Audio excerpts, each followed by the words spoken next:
दोस्तों हमारे देश के अंदर एक चीज बहुत ज्यादा हाइप पर रहती है, that is street food. Bharat का स्ट्रीट फूड, भारत का फास्ट फूड, भारत की गलियों में मिलने वाला खाना, भारत की रेहड़ी पर मिलने वाला खाना, छोटी छोटी दुकानों पर मिलने वाला खाना, या फिर यूं कह लीजिए आजकल तो हर जगह पर मिलने वाला खाना।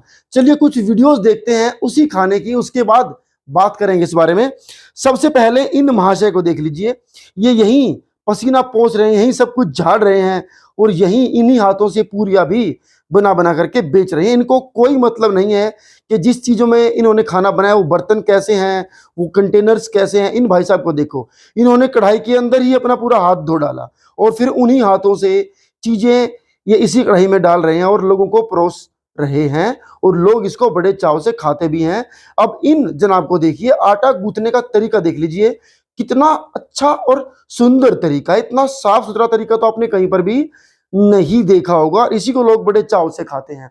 जी हाँ दोस्तों, इसको लोग बड़े चाव से खाते भी हैं और खूब मजा उड़ाते भी हैं और अपनी फैमिली के साथ जाते भी हैं, घूम करके आते हैं, आते हुए स्ट्रीट फूड खाते हैं, आकर के बताते हैं मैंने वहाँ का वड़ा पाव खाया, मैंने वहाँ की टिक्की खाई, मैंने उस दुकान के गोलगप्पे खाए, ये सब चीजें खाई।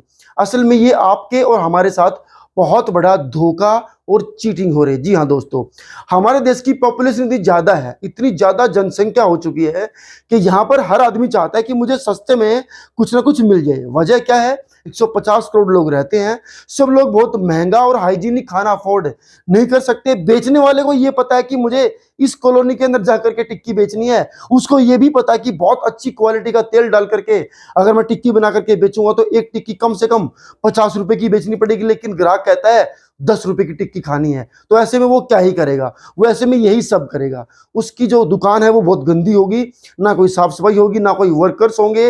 वो जिस तेल का इस्तेमाल करेगा वो घटिया सड़ा हुआ तेल होगा, बार बार एक ही तेल को इस्तेमाल करेगा। वो जिन सब्जियों का इस्तेमाल करेगा वो बाजार की सबसे घटिया सब्जियां जो है वो इस्तेमाल करेगा। और यही सब चीजें देखने को मिलती है लगभग लगभग हर स्ट्रीट फूड की दुकान पर, चाहे वो वड़ा पाव है, चाहे वो गोलगप्पे हैं, चाहे वो टिक्की है, चाहे वो बर्गर है, चाहे वो समोसा है, वो कुछ भी है। अगर वो बहुत सस्ते में आपको बेचने की कोशिश कर रहे हैं और आप खुश होकर के खा रहे हैं या अपनी फैमिली को रात को काम से आते हुए खिला रहे हैं, तो आप उनके साथ भी धोखा कर रहे हैं, आप खुद के साथ भी धोखा कर रहे हैं और इस पूरे देश की सेहत के साथ भी धोखा कर रहे हैं, क्योंकि आप अब उस धोखे का हिस्सा बन चुके हैं।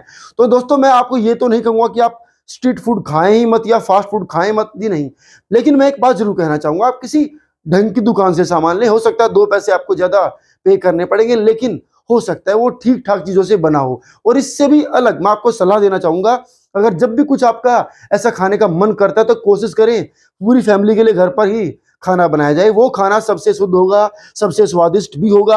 हो सकता है उसके अंदर उतने ज्यादा मसाले ना हो जितने ज्यादा मसाले वो एक रेडी वाला उसमें डाल करके आपको देता है, ये दिखाने के लिए कि इसका रंग बहुत अच्छा है, इसका कलर बहुत अच्छा है, इसकी खुशबू बहुत अच्छी है। क्यों बहुत अच्छी है? क्योंकि जिन चीजों का इस्तेमाल किया वो सड़ी हुई थी और उस सड़न की बदबू से बचने के लिए दोस्तों उसने खुशबू वाले मसाले उसके अंदर डाल दिए। अब क्या ही होगा क्या नहीं होगा वो तो खैर समय बताता रहता है, लेकिन लाखों लोग बीमार पड़ते हैं, कई लोगों को अपनी जान तक गंवानी पड़ती है, बच्चों के हॉर्मोन्स तक इम्बैलेंस हो जाते हैं, बच्चों की ग्रोथ तक रुक जाती है, बाद में हॉस्पिटल्स का बिल चुकाना पड़ता है। उस 5-10 रुपए के फर्क के ऊपर आप लाखों का अगर बिल चुकाएं तो ये कहाँ की समझदारी है दोस्तों? तो सबसे बढ़िया तरीका तो ये है किसी अच्छी सी हाइजीनिक दुकान से आप चीजें लेकर के खाएं, या फिर सबसे बढ़िया तरीका तो ये है कि अपने जो घर है, आपकी जो घर की रसोई है, वहीं पर आप खाना पकाएं और सबको खिलाएं और खुद भी खाएं। इससे आप अपने और अपने परिवार की सेहत को बचा सकते हैं।